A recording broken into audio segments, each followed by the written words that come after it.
Hey guys, this side सोम शर्मा जो आपका एक बार फिर से स्वागत करता है आपके अपने फेवरेट यूट्यूब चैनल सोम शर्मा क्लासेस पे। ठीक है।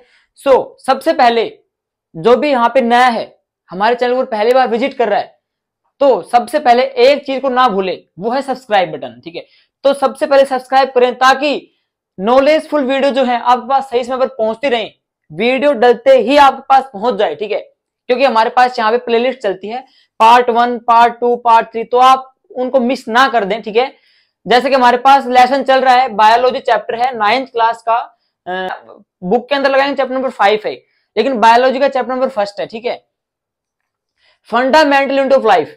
ठीक है, तो इसमें हमने पार्ट जो है 1st एंड 2nd पहले से अपलोड कर दिए हैं। ठीक है, उनके लिंक आपको डिस्क्रिप्शन बॉक्स में मिल जाएंगे, तो वहां पे आप जाके उनको देख लीजिए और समझ लीजिए। तो यहाँ पे हमारे पास आज हम पढ़ेंगे, बिना टाइम वेस्ट किए टू द पॉइंट हम बात करेंगे। ठीक है, बस शुरू में भाई कहना ही पड़ता है सब्सक्राइब कर लीजिए, क्योंकि आपके पास नोटिफिकेशन फिर नहीं पहुंच पर आप कहते हो सर आपने वीडियो पोस्ट नहीं किया। ठीक है, तो उसके लिए सब्सक्राइब करना बहुत जरूरी होता है। आज हम पढ़ेंगे सेल स्ट्रक्चर। ठीक है, हमारे पास आज का टॉपिक है सेल की स्ट्रक्चर। तो बेसिकली अगर आप सेल पढ़ रहे हो तो आपको सेल के बारे में पता होना चाहिए कि सेल होता क्या है। नॉर्मल वे हम पढ़ेंगे हम, ठीक है ना, ज्यादा हार्ड लैंग्वेज यूज नहीं करूंगा मैं, सिंपल लैंग्वेज में पढ़ेंगे कि सर सेल होता क्या है, इसकी स्ट्रक्चर बताइए। ठीक है, तो भाई हमारे पास डिजिटल बोर्ड तो है नहीं जिसमें जो सर्कल है बिल्कुल बढ़िया बन जाए। ठीक है, आप सब्सक्राइब करोगे, उसके बाद में हम जब ग्रोथ करेंगे तब हम वो भी ले आएंगे, डिजिटल बोर्ड भी ले आएंगे, लेकिन उससे पहले तो आप लोग यही पढ़ लीजिए। हमारे पास जैसे मान लो सेल होता है, यहाँ पे गोल हो गया है भाई, तो बिल्कुल है ना ये ठीक है, सेल बना रहे हैं हम, ठीक है ना, इसका न्यूक्लियस हो गया, ये न्यूक्लियस हो गया, ये हमारा सेल हो गया। अब इसके ऊपर देखिए ये हमारे पास मेम्ब्रेन है एक। ठीक है भाई, यहाँ पे देख लीजिए इसके, है ना, नॉर्मल सा चित्र है, आप बना सकते हो इसको। तो यहाँ पे देखिए हमारे पास, अगर हम देखो इसमें प्लांट सेल का जिक्र होगा, वो कैसे होगा कि ऊपर एक लेयर होती है जिसे हम क्या कहते हैं भाई, सेल वॉल कहते हैं, जो किसके अंदर ही प्रेजेंट होती है, वो होती है प्लांट सेल के अंदर। आपने पार्ट 2 में पढ़ा था इसके कि प्लांट सेल के अंदर सेल वॉल जो होती है प्रेजेंट होती है, एनिमल सेल के अंदर एब्सेंट होती है। ठीक है, तो प्लांट सेल के अंदर होती है। ठीक है, अब प्लांट सेल के अंदर सेल वॉल किससे बनती है, सेलुलोज से बनती है। क्या करोगे आप लोग, आपको हर एक चीज का पता रहना चाहिए कि प्लांट सेल के अंदर सेल वॉल होती है, सर वो बनती किससे है, तो किससे बनती है, वो सेलुलोज से बनती है। उसके बाद यहाँ पे सेल मेम्ब्रेन होती है, ठीक है ना, जिसे हम लोग क्या बोलते हैं,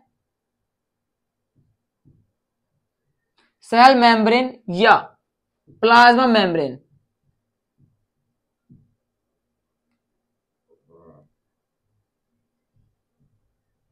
ठीक है, सेल मेम्ब्रेन कह दो या प्लाज्मा मेम्ब्रेन कह दो, ठीक है, कोई बात नहीं है। उसके बाद में मोस्ट जो इसका इंपॉर्टेंट जो पार्ट है, न्यूक्लियस। न्यूक्लियस को इंपॉर्टेंट पार्ट क्यों कहते हैं, क्योंकि इसके अंदर सारी की सारी सूचनाएं जो होती हैं वो इसके अंदर कैरी होती हैं।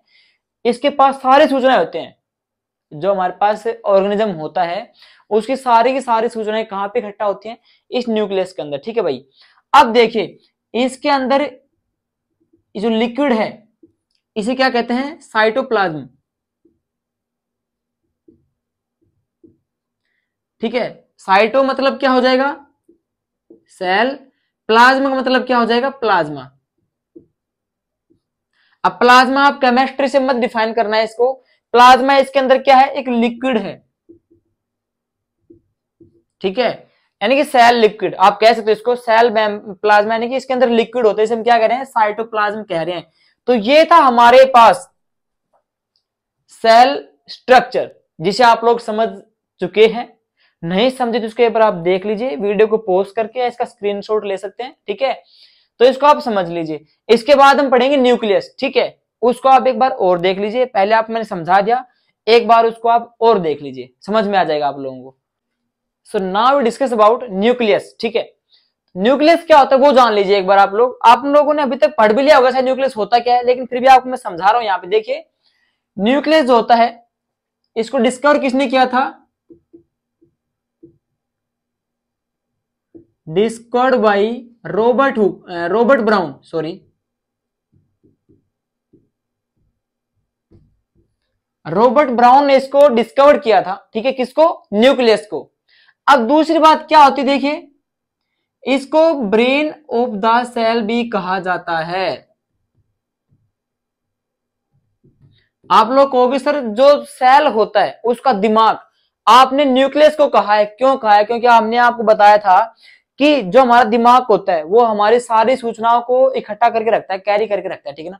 अगर दिमाग ना हो तो इंसान कुछ भी नहीं है, क्योंकि दिमाग जो होता है वो ही सारी सूचनाओं को कैरी करके रखता है। तो उसी प्रकार से सेल के अंदर जो न्यूक्लियस होता है सारी सूचनाओं को एकत्रित करके रखता है, इसलिए सेल के दिमाग को हम क्या कहते हैं? न्यूक्लियस कहते हैं, ब्रेन ऑफ द सेल, ठीक है। किसने डिस्कवर किया? रॉबर्ट ब्राउन ने। अब यहां पे स्ट्रक्चर हमें बताई गई है। देखिए आपको मैं दो चीजें बता रहा हूं।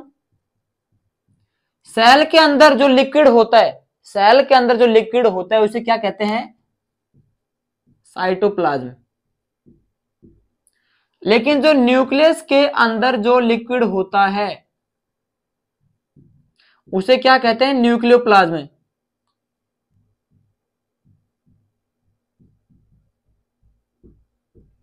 इन दोनों को आप याद रख लीजिए, आपके हमेशा काम आएंगी चीजें।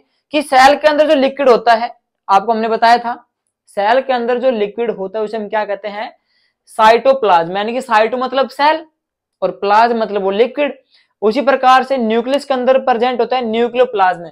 न्यूक्लियो मतलब न्यूक्लियस और प्लाज्म मतलब वो लिक्विड, ठीक है। तो ये टर्म आप याद रखना, बहुत काम के आएंगे आपके, है ना, बहुत इंपॉर्टेंट है। तो अब हम बात करेंगे स्ट्रक्चर, न्यूक्लियस की स्ट्रक्चर क्या होता है। देखिए न्यूक्लियस बताया गया आपको डबल मेम्ब्रेन, यानी कि जो न्यूक्लियस होता है, मान लो न्यूक्लियस है, इसके ऊपर आपको डबल लेयर मिलेंगी, तो उसे हम क्या कहेंगे? Double membrane. जो न्यूक्लियस होता है उसके ऊपर जो कवर होता है वो डबल मेम्ब्रेन होती है, ठीक है। तो आप उसको याद कर लीजिएगा। उसके बाद में इसके फंक्शन क्या होते, देखिए पहला इसका है control centre of the cell. जो सेल होता है उसका जो भी कुछ सबको कंट्रोल करता है, जैसे हमारा दिमाग हमारी पूरी बॉडी को कवर करता है, कंट्रोल करता है, उसी प्रकार से न्यूक्लियस जो होता है पूरे के पूरे सेल को कंट्रोल करके रखता है, ठीक है। उसके बाद में अगला है स्टोर हेरिडिटरी इंफॉर्मेशन, डीएनए, यानी कि अपने अंदर डीएनए को रखता है, यानी कि जितनी भी सूचनाएं हैं सारी को अपने अंदर रखता है। एज वेल एज इन विच हमारे पास क्या आ गया? डीएनए को भी स्टोर करके रखता है, ठीक है ना। स्टोर डीएनए आप कह सकते हो इसके अंदर। उसके बाद में हमारे पास है मेक्स आरएनए एंड प्रोटीन, कि न्यूक्लियस क्या बनाता है? देखिए न्यूक्लियस जो होता है, हमने इसको ये बता दिया कि ब्रेन होता है सेल का, तो इसका मतलब यहाँ पे आरएनए कौन बनाता है? Ribo nucleic acid, full form है इसकी। आरएनए और प्रोटीन दोनों को कौन बना रहा है? न्यूक्लियस बना रहा है पूरी बॉडी के लिए, ठीक है, जहां पे उसको एनर्जी पहुंचानी है, नॉर्मल सी बात है, ओके। अब अगली बात है मेक्स राइबोसोम। राइबोसोम भी कौन बनाता है? राइबोसोम न्यूक्लियस, वो भी हमारा जो है न्यूक्लियस बनाता है। तो यहां तक जिस जिस बच्चे को समझ में आया तो कमेंट करना और सब्सक्राइब करना मत भूलना। यह आपका पार्ट 4 है, ठीक है। तो यहां तक समझ में शायद सभी को आ गया होगा, नॉर्मल सा टॉपिक था ये। यहाँ पे आपको डिफरेंस बताया मैंने, सिर्फ difference between nucleus and cell. तो छोटा सा आज का वीडियो है, नॉर्मल सा, आप सभी को समझ में आ गया होगा, ठीक है।